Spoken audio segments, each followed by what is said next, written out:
break up rallies across Russia on Saturday as tens of thousands of protesters ignored extreme cold and police warnings to demand the release of Kremlin critic Alexei Navalny. Navalny had called on his supporters to protest after being arrested last weekend as he returned to Russia from Germany for the first time since being poisoned with a nerve agent he says was slipped to him by state security agents in August. The authorities had warned people to stay away from Saturday's protests, saying they risked catching COVID-19 as well as prosecution and possible jail time for attending an unauthorized event. But protesters defied the ban and, in at least one case in temperatures below -50 Celsius, -58 Fahrenheit, turned out in force.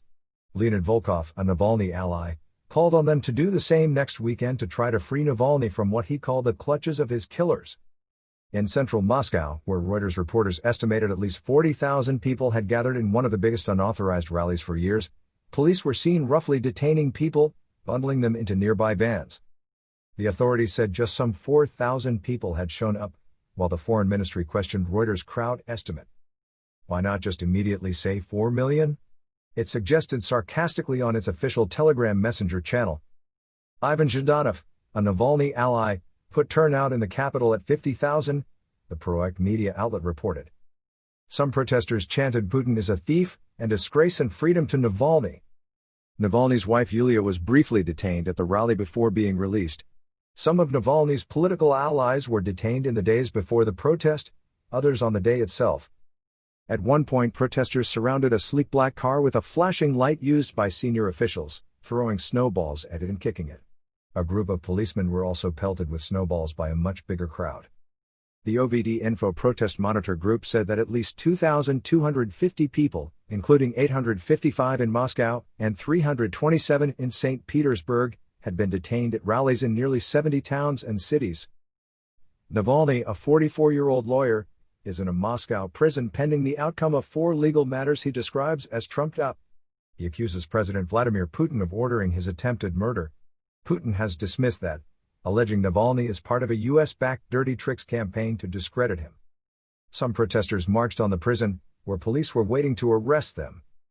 Images of protesters with injuries such as bloodied heads circulated on social media. The scenes were reminiscent of the months-long unrest in Russia's neighboring ally Belarus, where anti-government protests flared last August over allegations of voter fraud. One Moscow protester, Sergei Radchenko, 53, said, "I'm tired of being afraid. I haven't just turned up for myself and Navalny, but for my son because there is no future in this country." He added that he was frightened but felt strongly about what he called an out-of-control judicial system. Putin Palace. There was no immediate comment from the Kremlin, which had previously called the protests illegal and the work of provocateurs. State prosecutors said they would look into alleged violence against police officers by protesters. In Berlin, Hamburg, and Munich, nearly 1,000 people demonstrated against Navalny's arrest. Small demonstrations were also held in Bulgaria and some 200 to 300 people protested in Paris.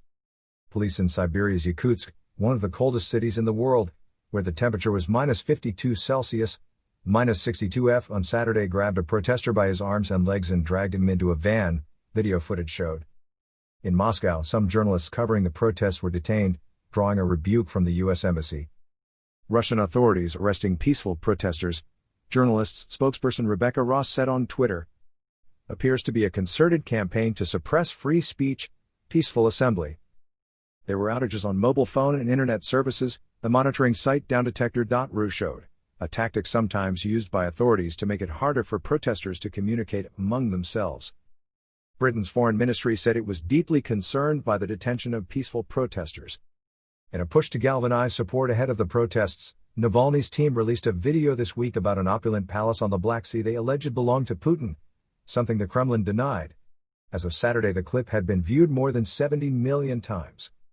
Navalny's allies hope to tap into what polls say are pent-up frustrations among the public over years of falling wages and economic fallout from the pandemic.